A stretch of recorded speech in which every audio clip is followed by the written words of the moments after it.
Assalamu alaikum, ninth class. Today we are going to discuss digestion in small intestine.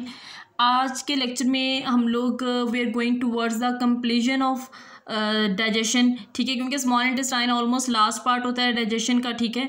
तो आज हमने digestion को इसके अंदर कम्प्लीटली पढ़ लेना है और अब्जॉर्प्शन, ये दो चीज़ें हम लोगों ने आज के टॉपिक में डिस्कस करनी है। तो first of all small intestine, ठीक है, duodenum comprises of the first 10 inches, ठीक है। अच्छा, 3 पार्ट्स होते हैं स्मॉल इंटेस्टाइन के। फर्स्ट इज ड्यूडेनम, ठीक है, पहले जो 10 इंच होते हैं या फिर 25 सेंटीमीटर, ठीक है, होती है पूरी स्मॉल इंटेस्टाइन की लेंथ। उसमें से जो फर्स्ट 10 इंचेस होते हैं वो ड्यूडेनम के होते हैं। It is the part of alimentary canal which most of the digestive process occur. Small intestine के अंदर वो ये एलिमेंट्री कैनाल का वो हिस्सा है जिसके अंदर बहुत ज़्यादा डाइजेशन होती है। डाइजेशन की जितनी परसेंटेज ज़्यादा होती है वो सबसे ज़्यादा स्मॉल इंटेस्टाइन के अंदर होती है।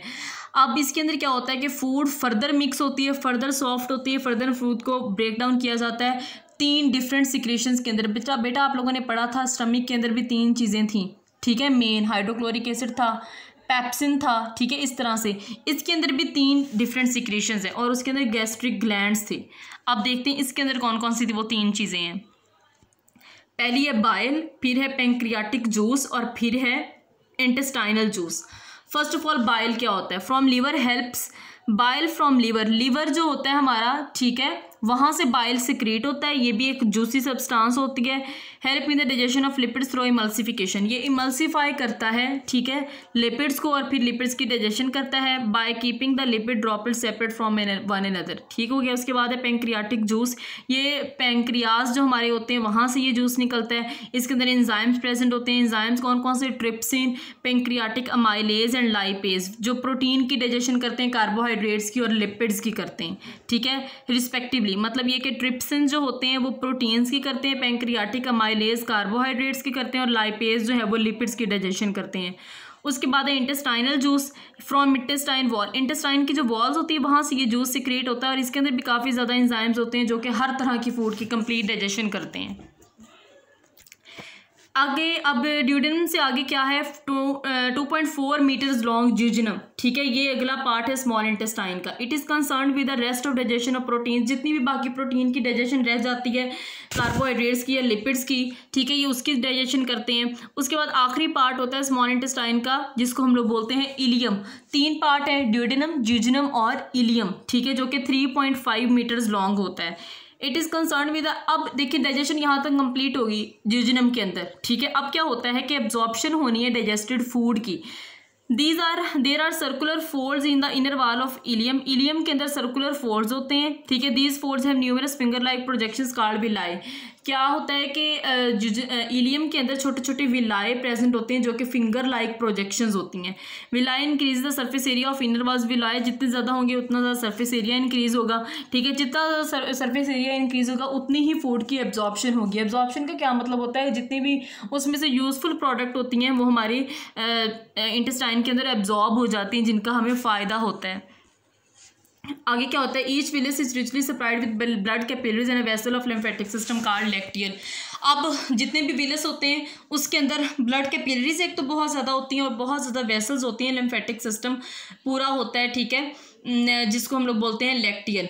Walls of villus are only single cell thick, villus की जो वॉल्स होती हैं वो सिंगल सेल होती हैं। उसके बाद डाइजेस्टेड मॉलिक्यूल्स, सिंपल शुगर्स और अमाइनो एसिड्स जो होते हैं वो इंटेस्टाइन्स के अंदर फूड हो रही होती है ना डाइजेस्ट, ठीक है, तो वहाँ से अब्जॉर्ब होकर ब्लड के अंदर चले जाते हैं, ठीक है, ब्लड कैपिलरीज के अंदर चले जाते हैं।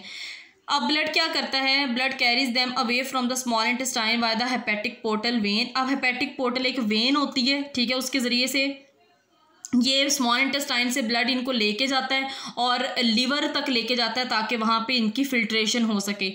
फिल्ट्रेशन के अंदर क्या होता है? लीवर क्या करता है? उससे से टॉक्सिक चीज़ें जो है और या एक्स्ट्रा फूड है वो एक्स्ट्रा फूड स्टोर कर लेता है और टॉक्सिक चीज़ें जो होती हैं वो रिमूव हो जाती हैं, ठीक है। The required food molecule go toward heart by the hepatic when. अब जो जिन चीज़ों को हमारी बॉडी की ज़रूरत होती है, हमारे हार्ट को ज़रूरत होती है, वो सारी फूड वापस बॉडी के अंदर चली जाती है, ठीक है, और जो एक्स्ट्रा चीज़ें हैं वो रिमूव हो जाती हैं। Fatty acid glycerol present in small intestine are absorbed in the lacteal of, वही बात मैं बार बार बता रही हूँ कि जितनी भी चीज़ें थी फैटी फैटी एसिड्स हैं, ग्लिसरॉल है, लिपिड्स है, कार्बोहाइड्रेट्स हैं, वो लैक्टिल के अंदर अब्जॉर्ब हो जाते हैं। लैक्टिल क्या है, आप ये कह लें कि नेटवर्क ऑफ कैपिलरीज है, ठीक है। Lacteal carries them to the main lymphatic duct तक जाता है और फिर ये ब्लड स्ट्रीम के अंदर चला जाता है। उसके बाद क्या होता है, एक हम लोगों ने एक कॉमन सा वर्ड सुना होता है अपेंडिक्स, ठीक है। तो लोग इससे बड़ा डरते हैं। ये होती क्या है, a non functional finger like process called appendix arises from the blind end of caecum. बेटा सीकम एक पार्ट होता है, ठीक है, हमारी इंटेस्टाइन का, जिसका एक ब्लाइंड एंड होता है, मतलब उसकी कोई ओपनिंग नहीं होती, तो उसको ब्लाइंड एंड बोल देते हैं। वहाँ पे एक फिंगर लाइक प्रोजेक्शन होती है, प्रोसेस होता है, जिसको बोलते हैं अपेंडिक्स। अब क्या होता है, अपेंडिक्स की जब इन्फ्लेमेशन हो जाती है, कोई भी इन्फेक्शन कॉज हो जाता है, तो उसकी वजह से हमें जो है पेन स्टार्ट होना शुरू हो जाती है, ठीक है। तो infected appendix must be removed. अब वो जो फिंगर लाइक प्रोजेक्शन होती है उसको रिमूव करना बहुत ज़रूरी होता है। ऑपरेशन के ज़रिए से इस वजह से अपेंडिक्स को रिमूव किया जाता है। अब देखिए रिमूव इस वजह से किया जाता है क्योंकि वो नॉन फंक्शनल होता है, उसका हमारी बॉडी के अंदर कोई फंक्शन नहीं होता। अगर उसको ना रिमूव किया जाए तो वो फैल जाता है हमारी स्टमक के अंदर या एब्डोमेन के अंदर, तो उससे फिर नुकसान हो सकता है। यही था आज का लेक्चर, ठीक है, कि स्मॉल इंटेस्टाइन के अंदर किस तरह से डाइजेशन होती है। आज के लेक्चर में हमारी डाइजेशन जो है वो कंप्लीट हो गई है। अल्लाह हाफिज़।